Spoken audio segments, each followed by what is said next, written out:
Good morning, কেমন আছেন? আমার নতুন আর একটা ব্লগে আপনাদের স্বাগত জানাই। তো আজকে মঙ্গলবার আর আজকে পয়লা বৈশাখ। 1431 শেষ হয়ে 1432-এ পড়লো। তো পয়লা বৈশাখ বাড়িতে একটু তো রান্নাবান্না করতে হয়। তো আমার যখন বিয়ে হয়নি, যখন বাপি বেঁচে ছিল মনে আছে, তো পয়লা বৈশাখে আমাদের তেমন কিছু কিন্তু রান্না হতো না। শাক ভাজা আর মাটন, আর কিছুই রান্না হতো না, কারণ মাটন হলে আর কিছু আমাদের লাগতো না।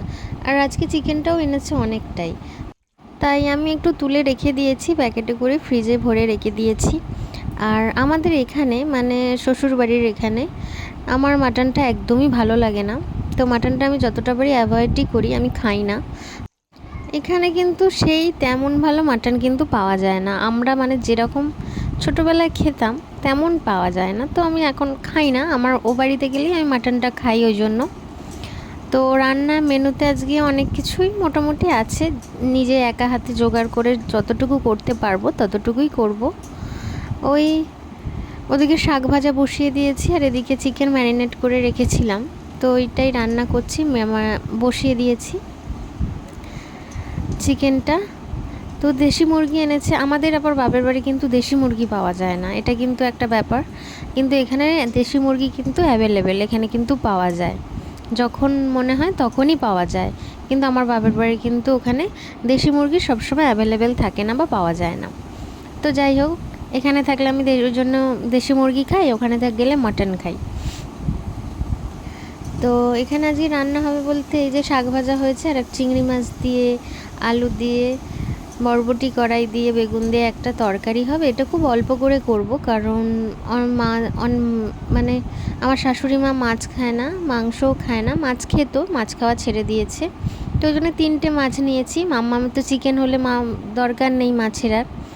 তো এখানটাও চিকেনটাও কমপ্লিট হয়ে গেছে, লাল লাল করে একটু চিকেনটা আজকে রান্না করেছি অনেক দিন পর। চিকেনটা রান্না কমপ্লিট হয়ে গেছে, এবার মাছটা করব। মাছগুলো ভেজে নিয়েছি, আর আজকে ঝোল অন্য তেমন কিছু করব না, পেঁয়াজ দিয়ে সর্ষে বাটা দিয়ে ঝাল করেছি। আর এখানে মৌরলা চূর্ণ এনেছিল, মৌরলা চূর্ণটা কিন্তু আজকে টক করব। আমার মা বলতো আজকে কিন্তু মৌরলা চূর্ণ টক খেতে হয়, তো করবো। আর এই চিংড়ি মাছগুলোও দেবো, এই চিংড়ি মাছটা দিয়ে টক খেতে আমার খুব ভালো লাগে, তো এই চিংড়ি মাছ আর টকটা দেবো। তো মেনুতে আজকে এইটাই, শাক ভাজা, বটবটি কড়াই দিয়ে আলু দিয়ে চিংড়ি মাছ দিয়ে তরকারি, পাবদা মাছের ঝাল, আর লাল লাল করে চিকেন, আর রান্না হয়েছে ওই টক, মৌরলা মাছ আর চিংড়ি মাছের টক। এটাই আজকে মেনু পয়লা বৈশাখে।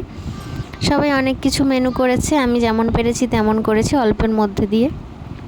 তো আর খাবার পরে আজকে পয়লা বৈশাখ, তো একটু মিষ্টি দই তো খেতেই হয়।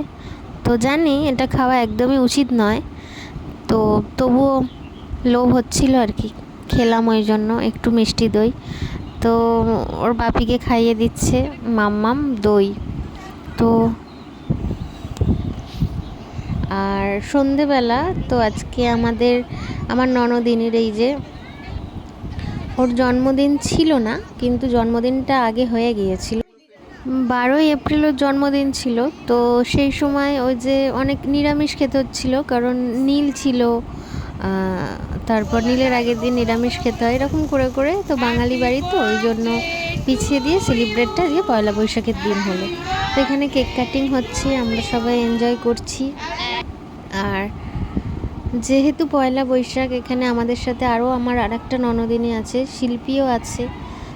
তো জলসা হবে না সেটা একটা ভালো দেখায় না, তো এখানে সবাই মিলে বসেছে একটা ছোট্টখাটো জলসা করতে আর কি। এখানে ও গান করছে, আর আমরা এখানে দর্শক শুনছি, এখানে সবাই গান করছে, আমরা শুনছি।